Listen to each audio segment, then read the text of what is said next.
Do you want to draw this one? You just need to follow my steps.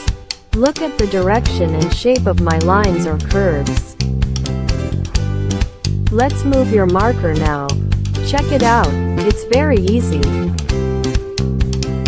Just make lines like this. We don't need complicated theory. Let's draw together.